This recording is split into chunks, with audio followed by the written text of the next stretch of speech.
Today we're in Chapter 7, Section 2, talking about America and World War I continued. First thing I want you to do is I want you to think about this before we start. Should we tell the story of World War I with Germany being the bad guy? I'd like you to jot down for a few moments in your journal. What do you think about this prior to this discussion that we're going to have? So, at home, the United States is trying to figure out how do we go through and change our way of living to help improve our odds of winning or making Britain successful in this war and this endeavor. The first thing we create is the Food Administration. It's under the direction of Herbert Hoover, which we know will eventually become President of the United States. He talks about victory gardens, and they put out lots of literature to try to convince the American people to eat more corn, oats, and rye products. Fish and poultry, fruits, vegetables, and potatoes, baked, saved for the army and our allies. So we had to create a whole branch of our government to say we needed to conserve certain things to help feed the army, to make sure that you could do your part to make sure that they win. So how was the war not looking for the allies? And the answer, I would say, is not good.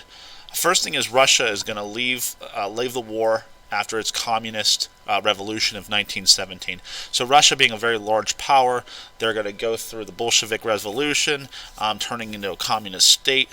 And that's going to leave a lot of people away. So Russia leaving is there's a drain.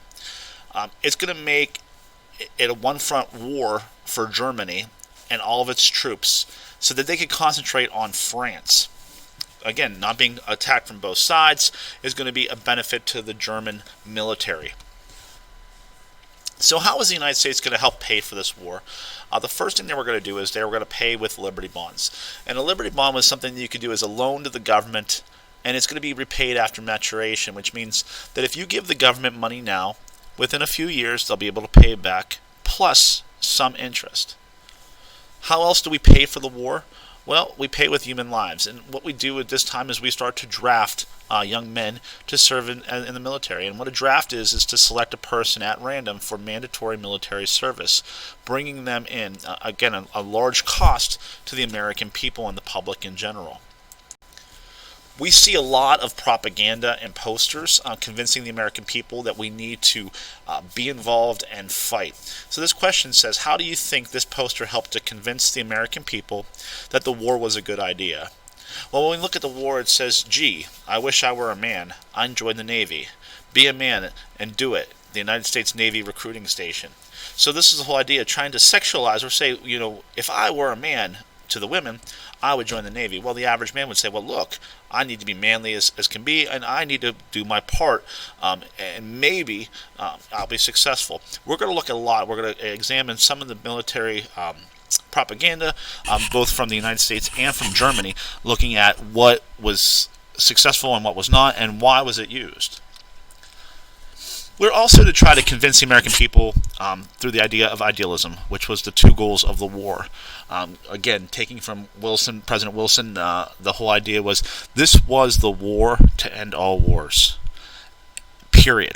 There was never going to be another one like this. We know later that obviously this was wrong, but the whole concept was that every country was involved at some point, and this was never going to happen again. We were going to fight for what was right. And number two, we're going to make the world safe for democracy, meaning people who love freedom like the United States. We're going to fight to make sure that this doesn't happen, that this should never happen again. The whole idea of assassination of kings. This is not a democratic state, and this should not exist. There's a lot of music during this section too if you're interested in World War I history. One of my favorite here is Over There. And I'm going to play a few. I'll actually play this for you in class, and I'll have the link on the website as well. But this is, again, whenever I think of World War I, especially when I'm thinking about music, this kind of brings my attention. Again, Over There by George Cohen. So how did the war affect the United States? This is the main purpose of this section. The first thing is women. Their role is going to change.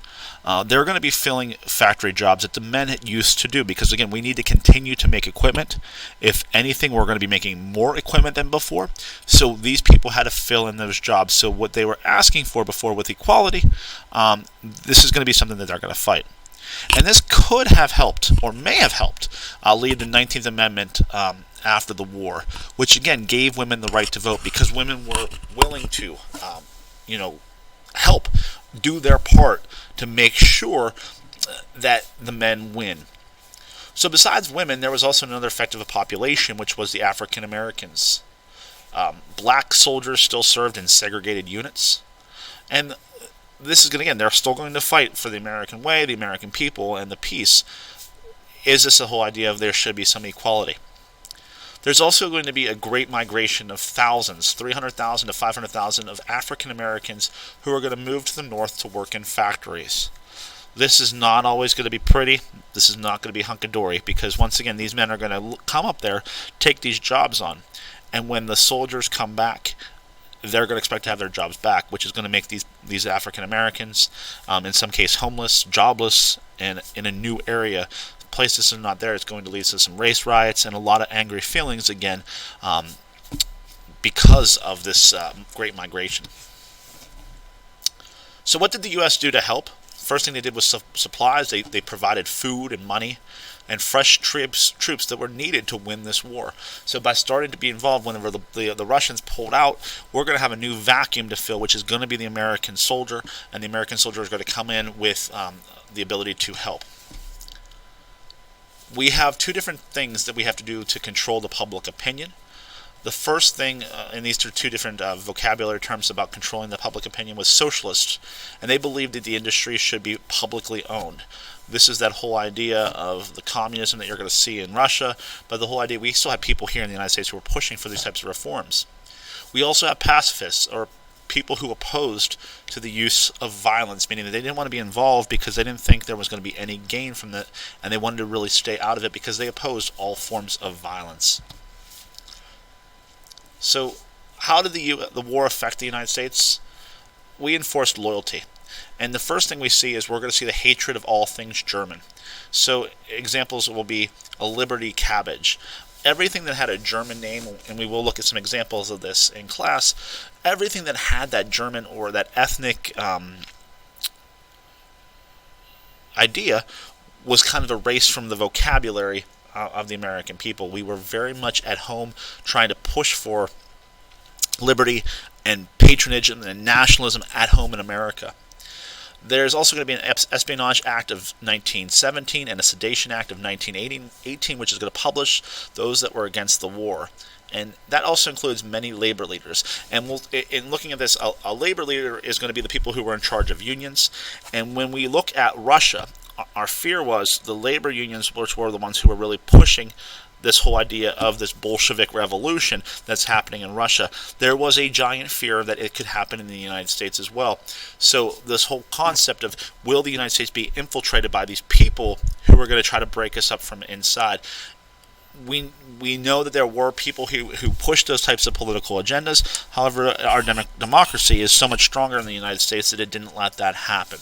So what we'll look at in the next section is we're going to start talking about what does the war look like at home, abroad, how are the soldiers combated, what is the actual experience of the day-to-day of a soldier as compared to what is happening at home and how we're trying to change things by bringing in, again, to look back here, enforcing these women who are filling those factory jobs and African Americans who are filling in these factory jobs.